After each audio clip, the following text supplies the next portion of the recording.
Chers fidèles lecteurs, recevez de Dieu notre Père la grâce et la paix. Ce 20 décembre 2024, nous sommes réunis autour de la parole de Dieu.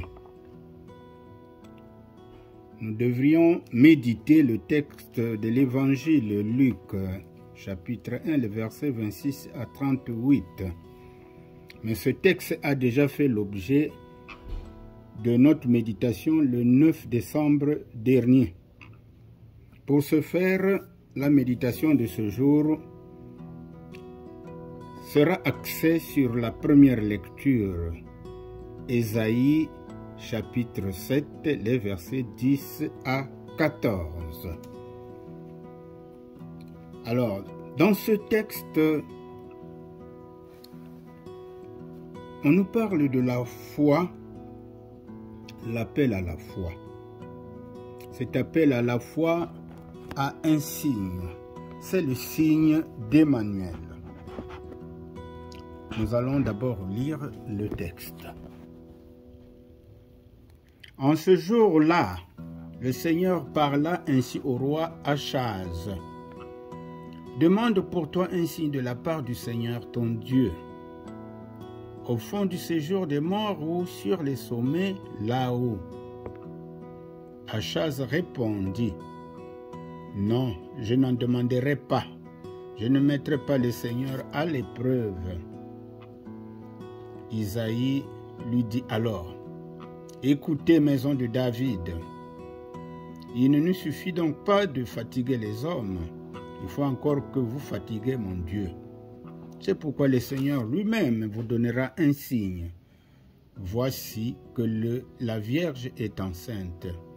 Elle enfantera un fils qu'elle appellera Emmanuel, c'est-à-dire Dieu avec nous. Disons Amen. Eh bien, comme nous l'avions dit, ce texte nous fait appel à la foi.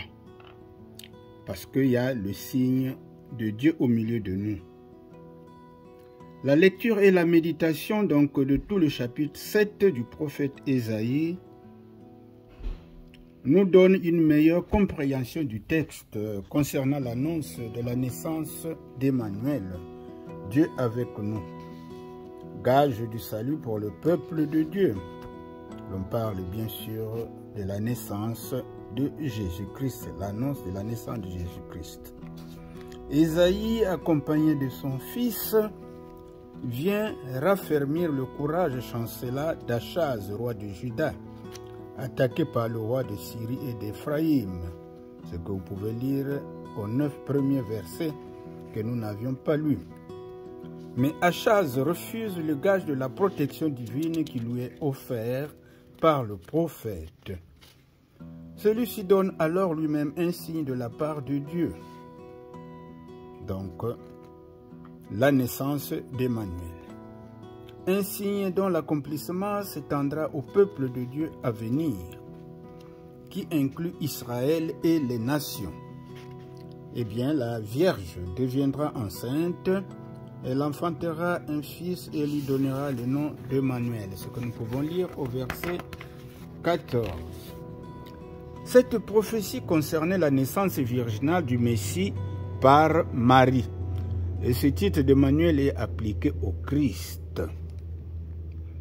Malgré le signe extraordinaire que Dieu veut donner à Achaz, ce dernier ne crut pas au message de Dieu.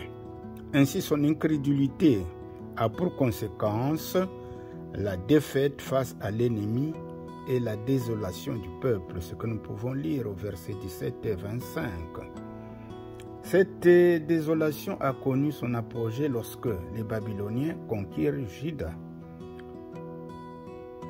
Ces effets perdureront jusqu'au jour où le Messie viendra délivrer Israël et établir son royaume sur la terre. Mais dans sa miséricorde, Dieu n'abandonne pas son peuple élu. Il lui fait la promesse d'un Messie. Alors, le texte est succinct, mais il nécessite que tous les chapitres 7 d'Ésaïe soient lus pour une meilleure compréhension du message. Alors, quelle application pouvons-nous faire du texte de méditation d'Ésaïe 7, les versets 10 à 14? Alors, malgré notre infidélité, Dieu reste patient. Mais ayons le courage de nous relever chaque fois que nous trébuchons, car la miséricorde de Dieu dure à toujours. Chers lecteurs, approfondissez la réflexion. Que Dieu vous bénisse. Amen.